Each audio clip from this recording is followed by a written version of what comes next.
Pues vamos a tener ahora el placer de disfrutar de Luján Comas.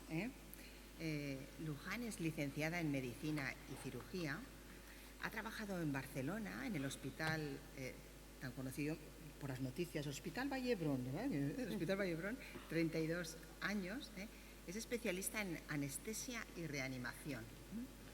Y ha sido parte del equipo pionero de trasplante de pulmón en España. Es vicepresidenta también de la Fundación ICLOVI, cuyo objetivo es mejorar el mundo, ¿no? Un poco como lo que estamos haciendo aquí también, ¿verdad? Qué bonito. Y va a nacer además en esta fundación uno de los estudios mayores en lengua hispana sobre ECM, sobre experiencias cercanas a la muerte. Esto es. Y ella, a mí me parece muy bonito, bueno, a raíz de la enfermedad terminal de una persona muy cercana, ¿no? Pues empezó a investigar esto, dijo, a ver qué pasa aquí, ¿no? Y así nos puede traer ahora toda esta sabiduría, ¿no? ¿Qué pasa aquí? Me parece muy importante que una científica, ¿no? Empiece a indagar en cosas que no se ven, y parece que la ciencia entonces dice, pues esto no existe, ¿no? Pero no porque no se vea no existe, ¿no? Entonces, bueno, pues aquí está Luján Comas para disfrutarla. Un fuerte aplauso a ella.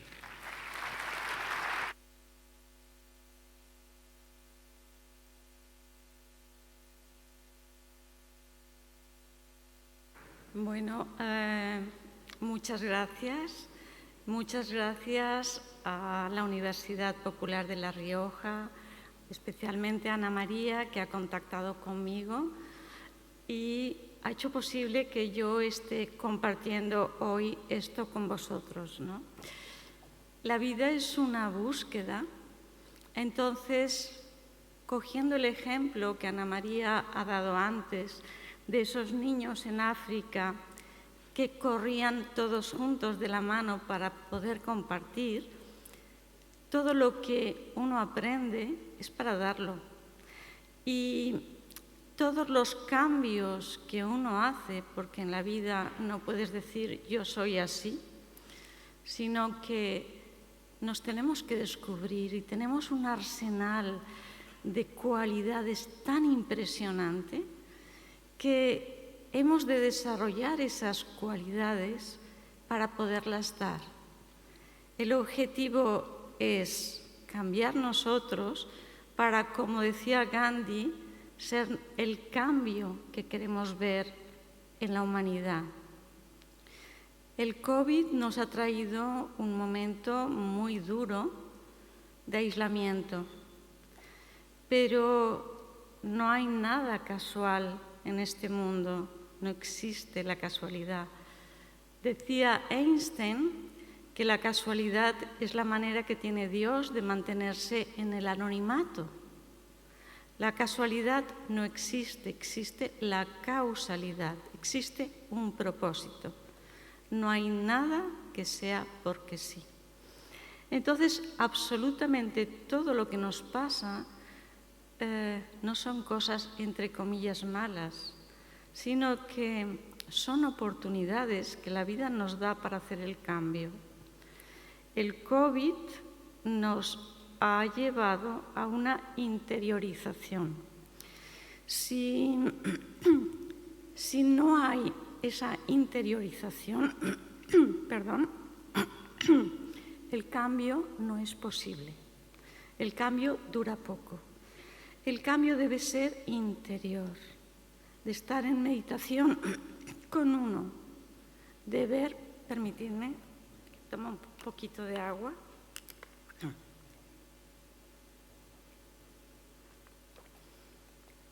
Y ha habido una fuerza mayor que ha sido el COVID y ha sido a nivel mundial. Esto nos quiere hacer pensar que tenemos que cambiar, que hasta donde íbamos no íbamos bien, que podemos mejorar, que es una época de cambios. Y los cambios son de todos. Porque cada uno, fijaros que somos más de 7.500 millones de personas en el mundo. Cada uno tiene su propia... ¿Se me va?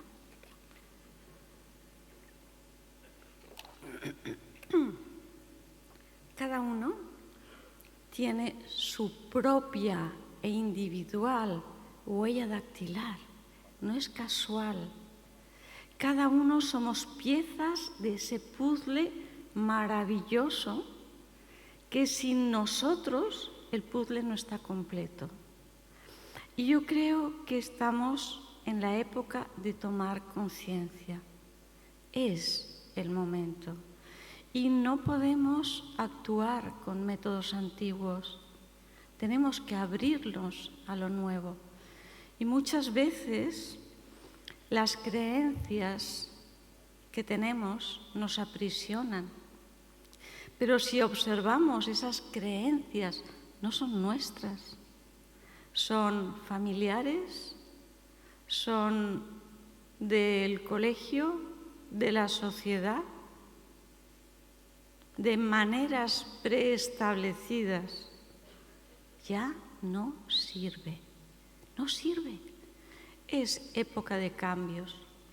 El momento actual, el tema de este congreso es hacia una humanidad compartida. Y yo decía, ¿qué les puedo yo aportar cuando mi tema es la conciencia? Y la conciencia en la vida y la conciencia en la muerte. Es la conciencia más allá de la vida. Es encontrar el sentido a la vida. Es una vuelta consciente a casa. En este viaje que empezamos en la prehistoria y que estamos en la época más importante de la humanidad, porque estamos tomando conciencia y dándonos cuenta de que el cambio lo podemos hacer nosotros, que no es un cambio de fuera. No podemos echar las culpas afuera de nada, somos nosotros.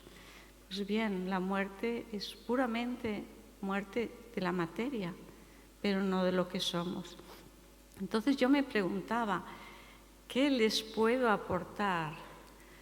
Y analizando un poco, te das cuenta que en la historia de la humanidad, como decíamos, desde la prehistoria a nuestro momento actual, a un futuro, hay una serie de momentos compartidos, independientemente hayamos vivido, estemos viviendo, vivamos, independiente de nuestra cultura, de nuestra lengua, de nuestra religión, de nuestra edad, independiente de todos esos factores externos, hay dos momentos como unidad compartida muy importantes. Es el nacimiento y es la muerte.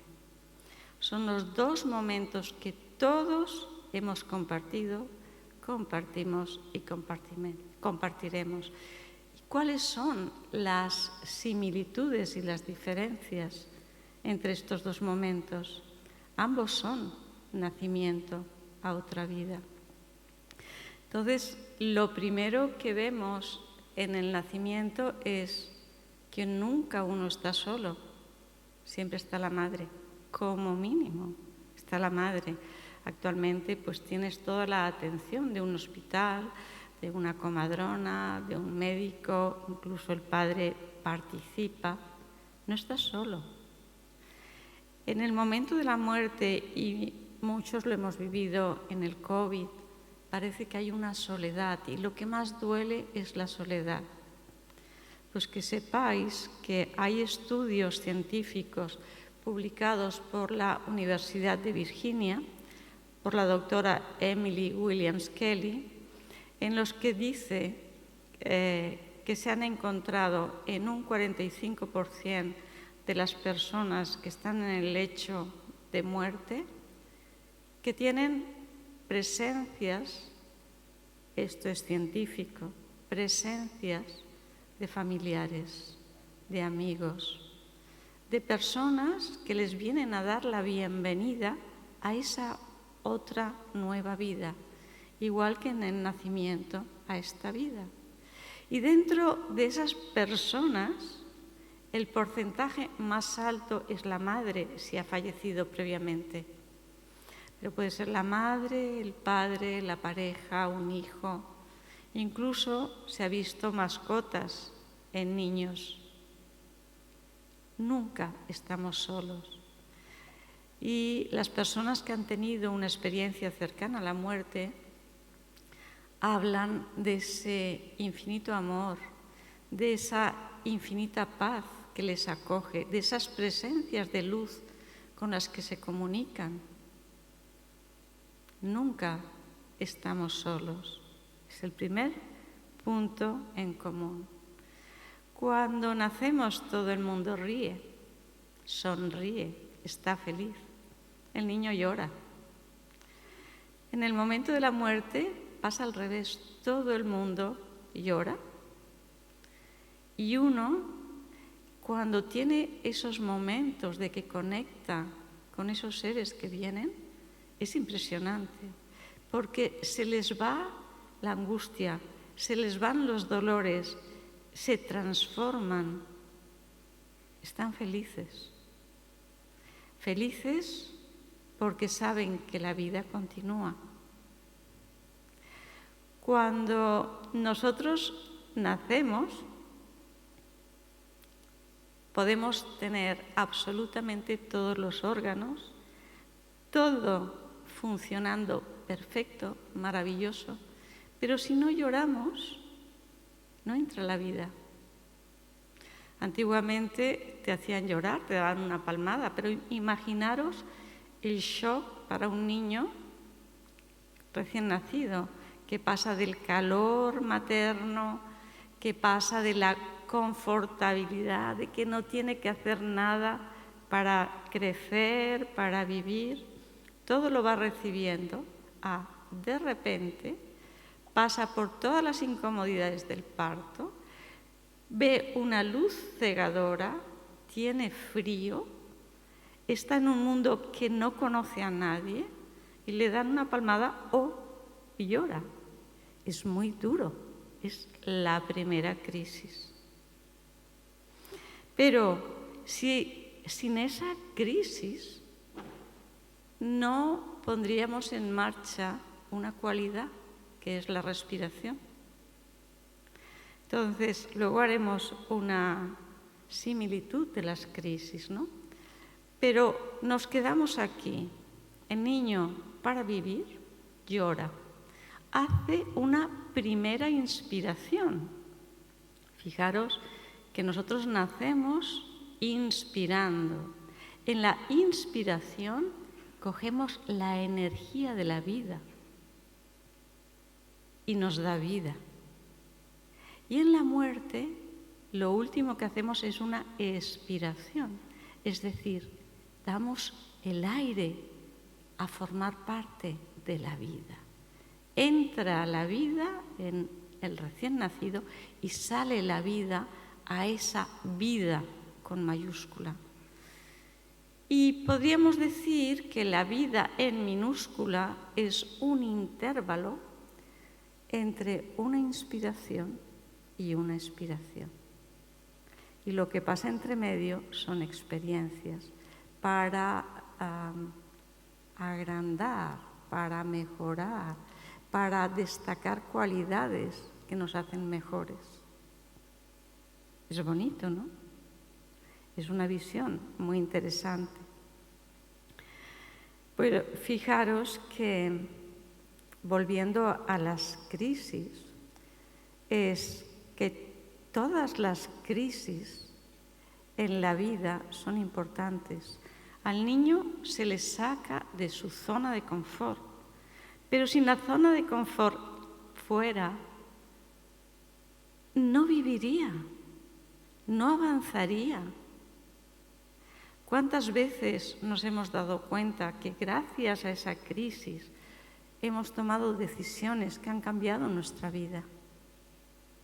Entonces, las crisis son importantes, muy importantes, porque desgraciadamente no tenemos un nivel de conciencia tan elevado como para no necesitar de la crisis, del llanto, de buscar sentido a la vida.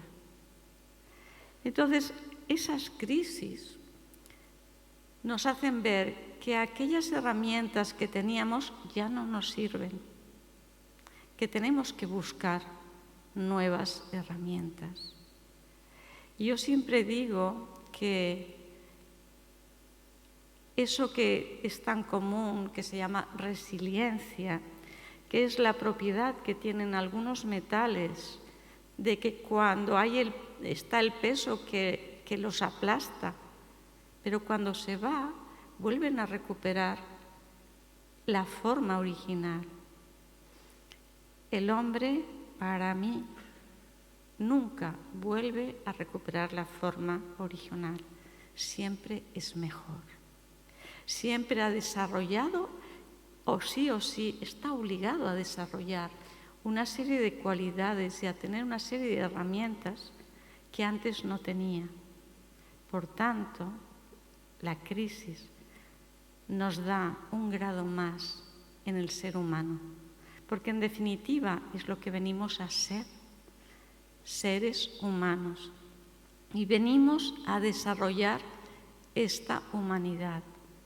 No venimos a adquirir posesiones, todo se queda aquí. Las herencias, es impresionante porque yo he visto tanta gente que ha dejado herencias a los hijos, a la familia, y familias muy unidas empiezan a haber discordancias y enemistades por la materia. Cuando uno se va, todo se queda aquí. Y lo único importante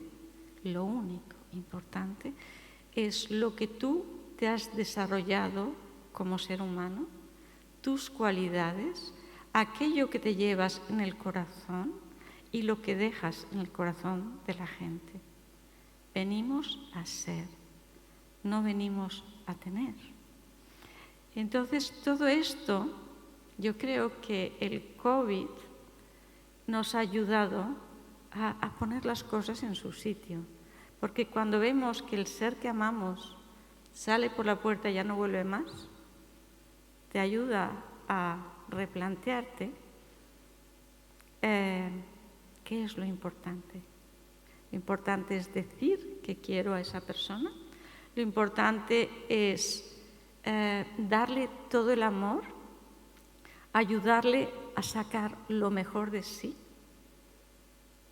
¿Qué es lo importante? La vida es un soplo y no sabemos cuándo vendremos y cuándo nos iremos, aunque siempre tenemos una hora de entrada y una hora de salida. Llámese una enfermedad terminal, llámese un COVID, llámese un accidente o acabar tus días por la edad. Tenemos un tiempo que nuestra alma, nuestra conciencia decide. Entonces, solo tenemos el aquí y ahora para dar lo mejor. No sabemos si mañana estará. Y si somos conscientes de esto, ¿por qué no intentamos poner conciencia en el cada día? Y cuando viene una crisis, aceptar que la vida sabe más que nosotros y que nos está pidiendo cambios. Fijaros, cuando el niño va a nacer, la naturaleza es muy sabia, es más sabia que cualquier ciencia, que cualquier médico. Sabe cuándo es el momento. Igual que los árboles saben cuándo es el momento de florecer o cuándo es el momento de la caída de las hojas. Son sabios. Existe sabiduría en la naturaleza, existe conciencia en la naturaleza. Pues esa sabiduría que tenemos hace que el niño se dé la vuelta, que el feto encaje en la pelvis la cabeza para ayudarle a salir. Y se pone en marcha una hormona, que es la oxitocina, que antiguamente se pensaba que la tenían las mujeres para facilitar el momento del parto y de la lactancia, pero hoy día se ha visto que es para muchas más cosas, que la tienen igual hombres que mujeres. Y además de toda la parte sexual y toda la parte del nacimiento y la lactancia, nos ayudan al comportamiento social, nos ayudan a la empatía, nos ayudan a ponerte en el lado del otro, nos ayudan a la generosidad. Fijaros. Entonces, hay una hormona que es muy inteligente y sabe cuándo tiene que ocurrir y empieza a producir contracciones en el útero.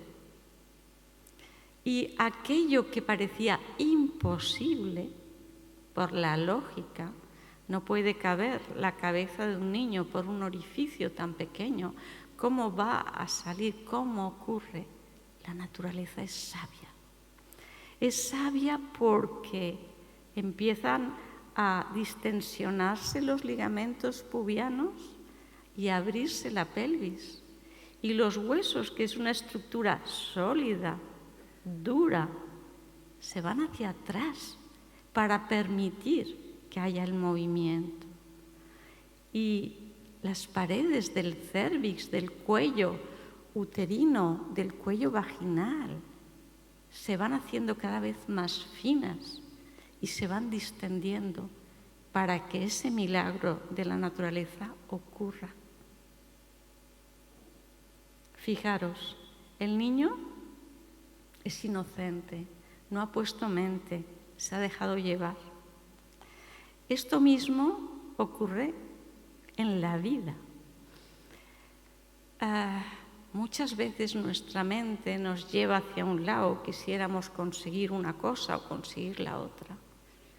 Y llega un momento que ves que hay una energía inteligente, la podemos llamar vida, universo, campo cuántico, Dios, como queramos. Pero existe esa energía inteligente que va más allá de nuestras mentes y que a lo mejor no se nos ha ocurrido.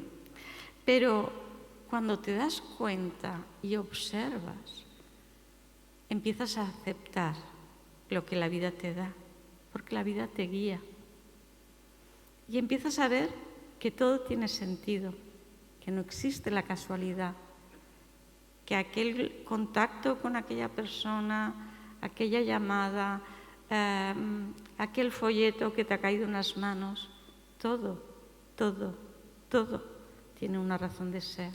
Y entonces uno empieza a aprender a vivir de otra manera, a no resistir, porque la resistencia trae sufrimiento. Cuando estamos en la mente, cuando pensamos en lo que debería ser, ahí bloqueamos el flujo de la vida, que sabe más. Entonces la vida nos da un toque, podemos entender al primer toque o no pasa nada, la vida sigue, pero viene un toque un poquito más fuerte y luego otro. Y está en ti la libertad de decidir qué pasa aquí, qué no funciona, qué tengo que cambiar, porque nunca el cambio es de fuera, lo decíamos antes. Somos nosotros los que debemos cambiar. Nunca nada de fuera es culpable de nada. Es nuestra visión la que es responsable de aquello, de verlo así. Cuando aprendemos que la realidad es neutra y que si hay algo que nos ocurre que no nos gusta, aprendemos a cambiarlo, si podemos cambiarlo, o cambiar la visión, elevar la mirada y decir, ¿para qué? ¿Qué tengo que aprender yo aquí? ¿Qué cambio de visión tengo que tener? Porque la vida me está diciendo, me está pidiendo un cambio de visión. Y entonces empiezas a ver que todo fluye y que la vida es fácil, que nos hemos pasado la vida con conceptos que ya no corresponden, aquello de que has de sufrir, que todo cuesta mucho. No, eso es una actitud mental que la podemos transformar. Y vemos que todo cambia, que todo fluye. Y cuando ocurre eso, nuestro campo electromagnético se vuelve coherente y somos un imán. Y todo aquel que entre en nuestro campo se cohesiona. Entonces, saber que aquí el ser humano y lo que hemos venido a hacer es a buscar nuestro propósito de vida, es a buscar nuestra coherencia. Que nuestra coherencia es pensar, sentir y actuar en la misma línea.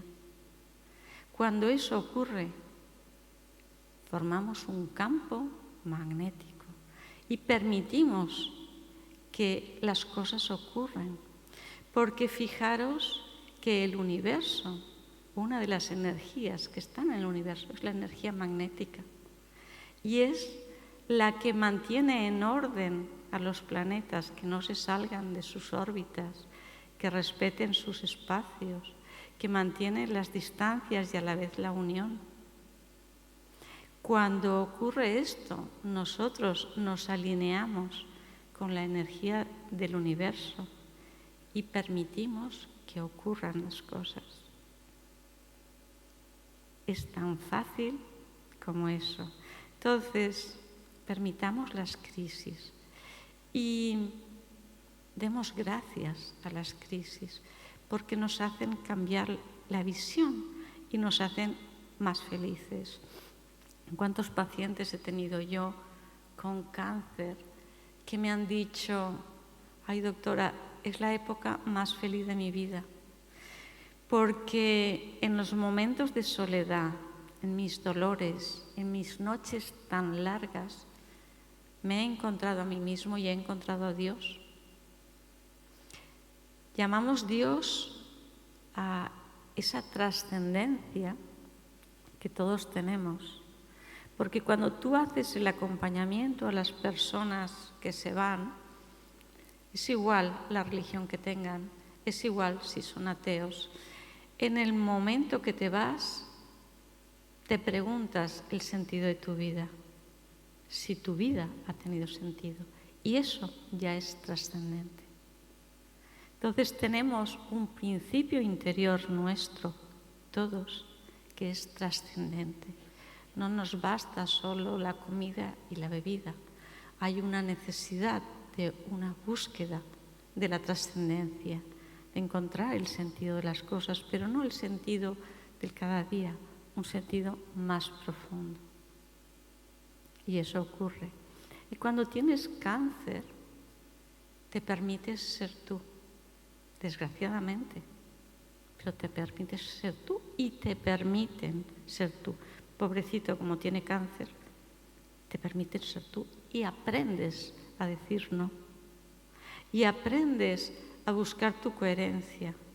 Y aprendes a buscar qué es lo realmente importante, que a veces son cosas muy simples. Es disfrutar el aquí y ahora. Es darte cuenta de esa salida del sol. Es darte cuenta de esa taza de café, del sabor, no estar pensando en lo que vas a hacer después. Y la persona que tiene una enfermedad terminal aprende a vivir el aquí y ahora. No importa si lo aprendemos en los 5 últimos minutos de nuestra vida, pero ¿por qué no aprenderlo antes? ¿Por qué no aprender que el aquí y ahora es la conexión con lo más profundo nuestro? Es la conexión con nuestra alma, es la conexión con ese campo de conciencia en el que permitimos que ocurra. Para el alma es un campo de información. El alma no tiene espacio ni tiempo, todo es en presente. Hablamos de presente y no nos damos cuenta del regalo que es el presente. Vivamos cada día con agradecimiento porque tenemos una oportunidad más de ser, de disfrutar, de hacer cosas que te gusten, de dar lo mejor a la gente a nuestro alrededor. Entonces, vivamos el aquí y ahora. La verdad es que la gente tiene miedo a morir, pero en ese miedo a morir deja de vivir. Cuando tú tienes miedo, no estás en el presente, estás pensando en el futuro, en todo aquello que te puede pasar y que a lo mejor nunca pasa, pero de repente te has dado cuenta que aquel momento ya pasó y no lo has vivido. Qué triste es morirse no habiendo vivido, preocupados por cosas que no han pasado ni pasarán nunca. Y cuando pasas, pues te enfrentas. Pasan y te cogen descansado. Cuando tú estás sufriendo mucho por una cosa y viene, te coge sin fuerzas, porque has pensado tanto en aquello que te has desgastado. Entonces, cuando venga, ya lo arreglarás. Pero mientras, ¿por qué? ¿Por qué has de preocuparte? Preocuparte. Nos tenemos que ocupar del aquí y el ahora. Si nosotros aprendemos a vivir en el aquí y ahora, es que lo tenemos todo y conectamos con todo. Fijaros que los niños viven en el aquí y ahora. Es muy bonito ver niños como niños con cáncer empiezan a jugar unos con otros y ríen, se olvidan de sus dolores, se olvidan de todo, están en el juego. Nosotros no podríamos disfrutar porque estaríamos pensando, me duele o qué pasará, o tendríamos miedo. No, los niños están en el presente. Hay un estudio que se ha hecho en la Universidad de Boston. Se han cogido niños desde los 5 hasta los 12 años y se han hecho grupos. Un grupo de 5 y 6 años, un grupo de 7 y 8, otro grupo de 9 y 10 y otro de 11 y 12. Y se publicó, me parece que en el 2014. Entonces, a estos niños lo que se quería investigar es si sienten que ellos están antes del nacimiento. Fijaros que es muy interesante saber que tienes unas ideas posteriores a la muerte. Con muchas religiones las puedes tener, ¿no? Especialmente pues, con la religión cristiana y la judía, que son 1/3 de todas las religiones. Pero de una existencia previa es muy difícil que haya ideas preconcebidas, ¿no? Y que los niños hasta los 7 años no saben lo que es la concepción ni tienen ni idea de esto. Por tanto, el averiguar qué siente y qué piensa un niño respecto a determinados temas de existencia previa a la vida es muy interesante. Entonces, se cogieron 2 tipos de niños, unos que vivían en la ciudad, eran de la misma nacionalidad, pero unos en la ciudad, en el núcleo urbano, con unas escuelas formadas, con unos medios económicos, etc. Y otros que vivían en el Amazonas, vivían con los indígenas, de manera con la naturaleza, y se les hacía una serie de preguntas. Se les dibujaba una señora y se les decía, es tu mamá. Y les hacían unas preguntas fijas y otras, una máquina de números aleatorios sacaba la pregunta y no sabías qué pregunta iba a ser. Y entonces todos, absolutamente todos, tenían una concepción de que no somos un físico, de que somos, nuestra base es pensamiento y es sentimiento, es emoción. Y que esa base de sentimiento y pensamiento está previa a la concepción. Es muy fuerte. Lo que pasa es que luego, con los estudios, a partir de los 7 años, ya te dan una información. Fijaros, nosotros nacemos con 2 cerebros, ¿no? El cerebro derecho, el cerebro izquierdo. Están unidos por el cuerpo calloso, que permite 300 millones de fibras, de axones de las neuronas. Los axones son una parte de la neurona que es donde conecta con otra neurona, donde hacen la sinapsis. Entonces hay una conexión entre hemisferio derecho y hemisferio izquierdo. Pero funcionan diferente. El hemisferio izquierdo es el de la lógica, es el de la razón, es este pensamiento me lleva a este, que me lleva a este. Es decir, es un pensamiento en serie. Es una mente concreta, es el yo con mi individualidad, con mi personalidad. Y de los 400.000 bits de información que nuestro cerebro recoge, el cerebro izquierdo hace una selección, un filtro, según tus vivencias, según tus creencias, según lo que tú conoces, o sea, suele desechar lo que no conoce, y aquello que le es familiar se queda con ello. De los 400.000 bits por segundo se queda con 2.000 bits. El cerebro izquierdo, aparte del yo, de la individualidad, no vive en el presente, vive en el futuro o en el pasado. Vive previendo cosas o me han hecho esto, me han hecho lo otro. Hemisferio derecho.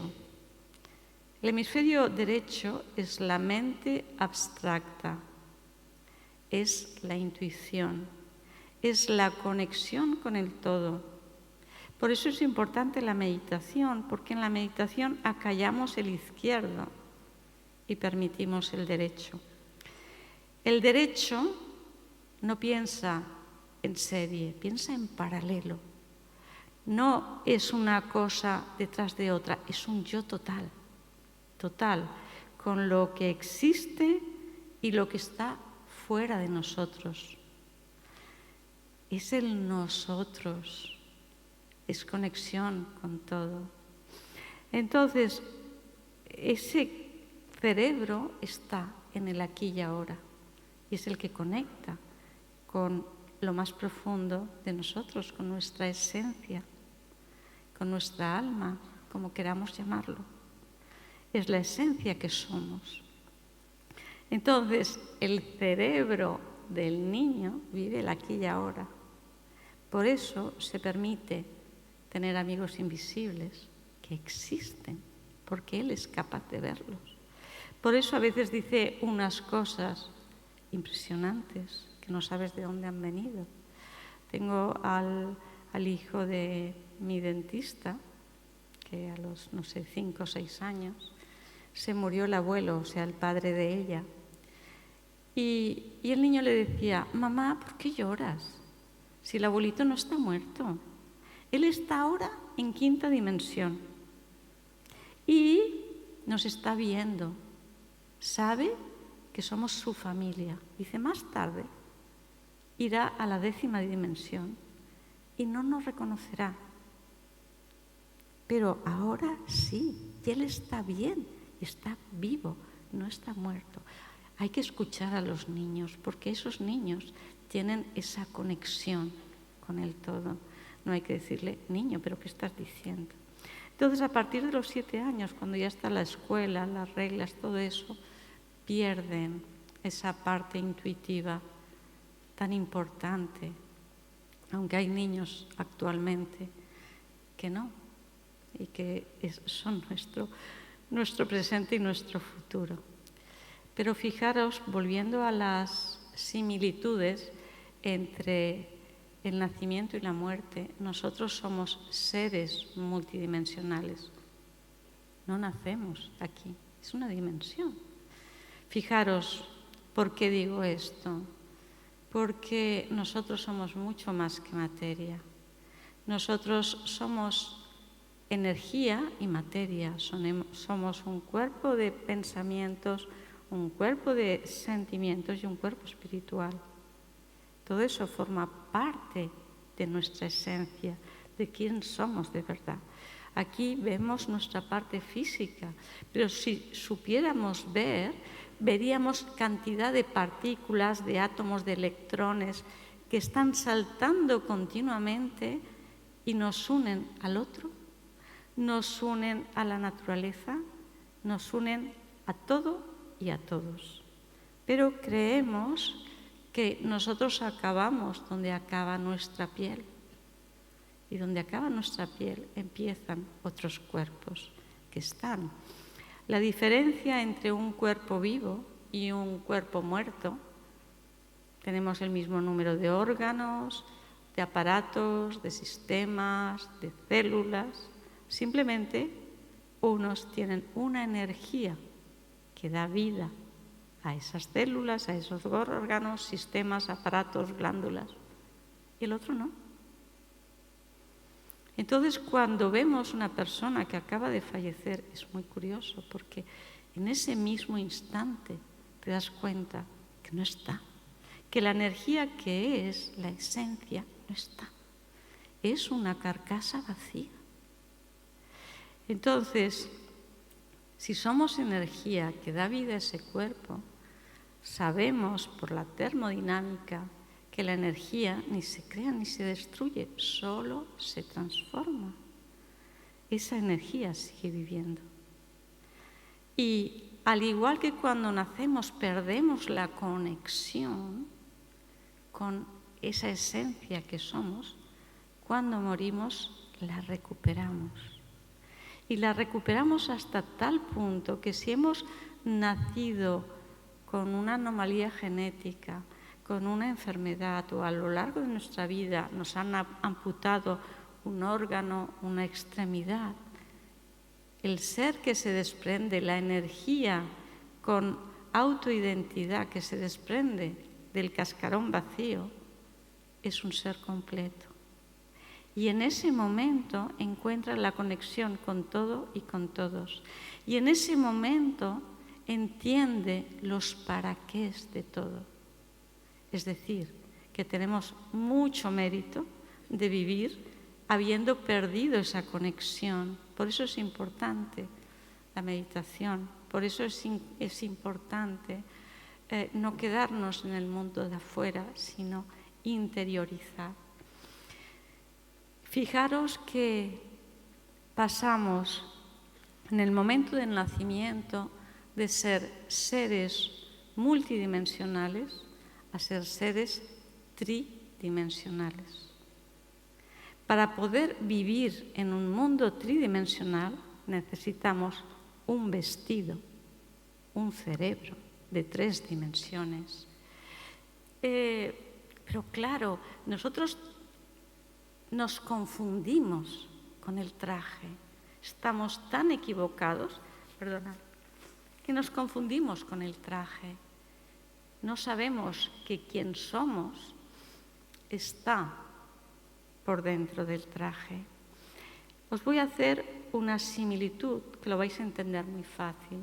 Si tú quieres pasar una experiencia en el fondo del agua, te vas a poner un traje de neopreno, te vas a poner aletas para ir más rápido, te vas a poner unas gafas para poder ver por dónde vas y que el agua no te entre en los ojos, vas a llevar un tanque con oxígeno para poder respirar.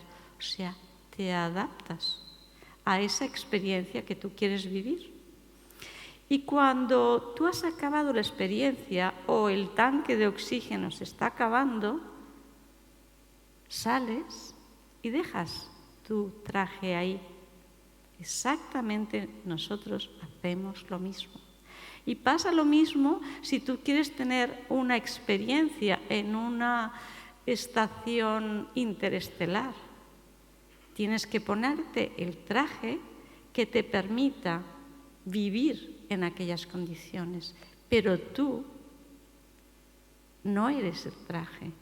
Y nosotros aquí en la Tierra estamos convencidos de que somos el traje.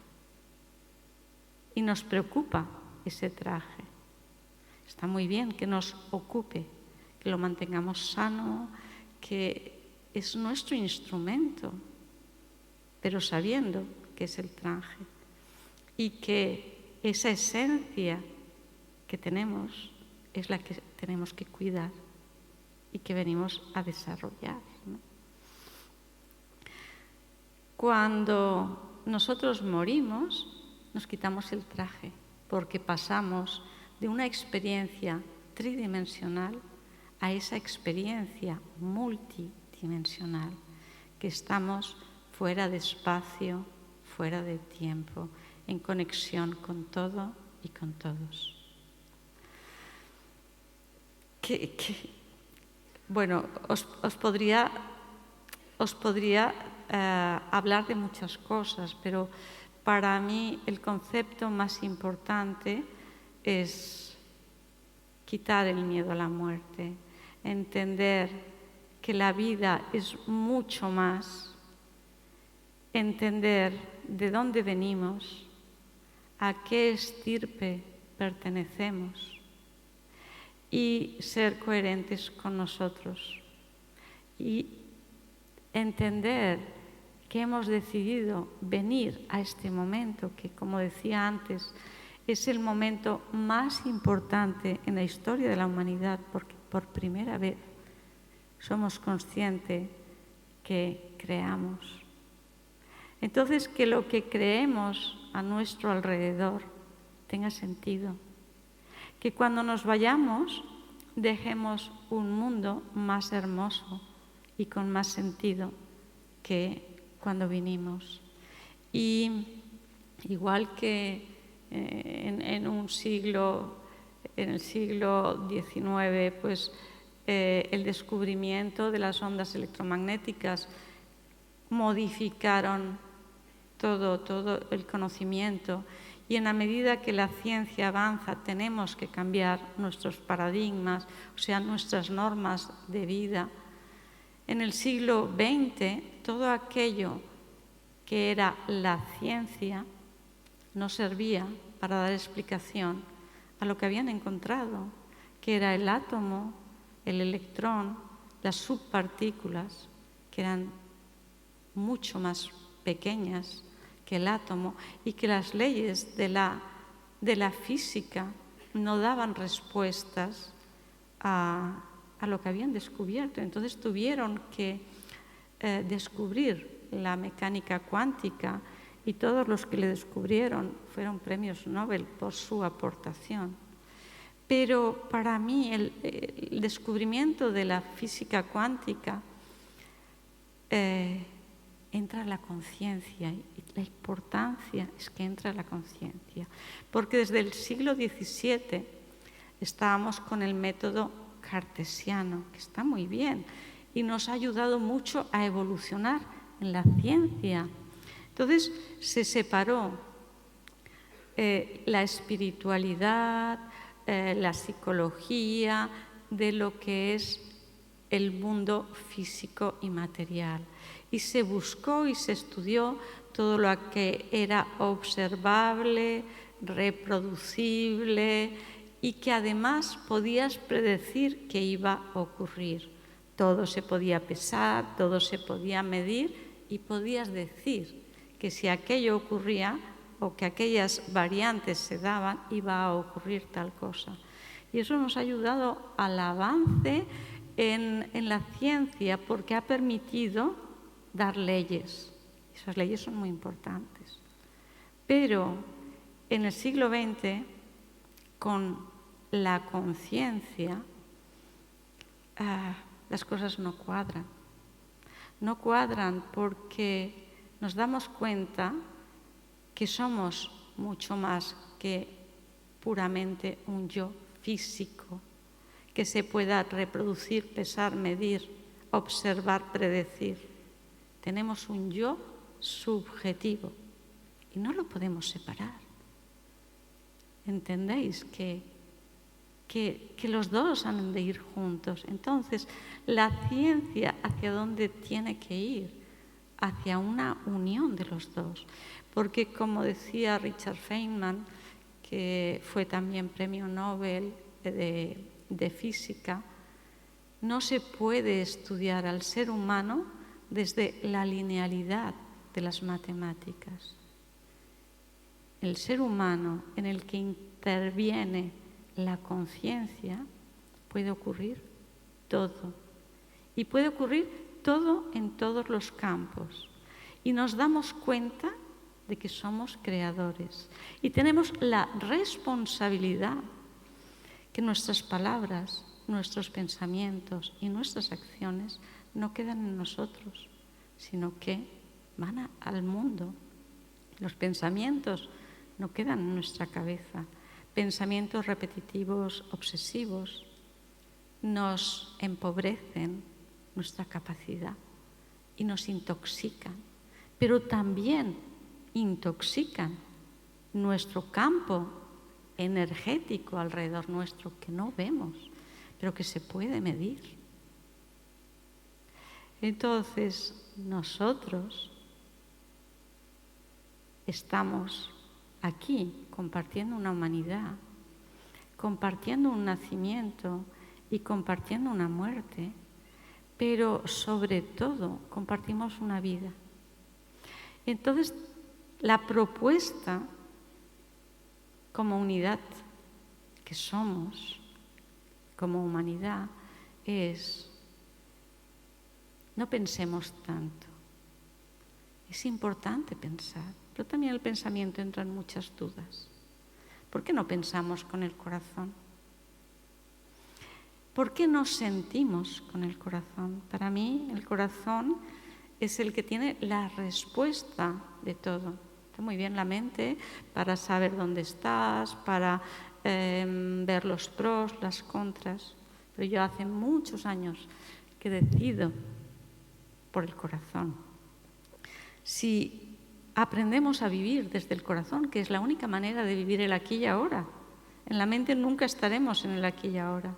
Es aprender a vivir desde el corazón, aprendes a decidir desde el corazón. Y aprender a decidir desde el corazón, el camino es el que te da paz. Si no te da paz, o no es el momento de aquella cosa, o no es la forma, haz otro planteamiento, porque no es. Entonces, aprendes a ver que eres uno con la vida y que las cosas ocurren y que las cosas tienen significados. Empiezas a vivir una vida mucho más intensa, mucho más ligera, mucho más fácil, con sentido y significado en nuestra vida.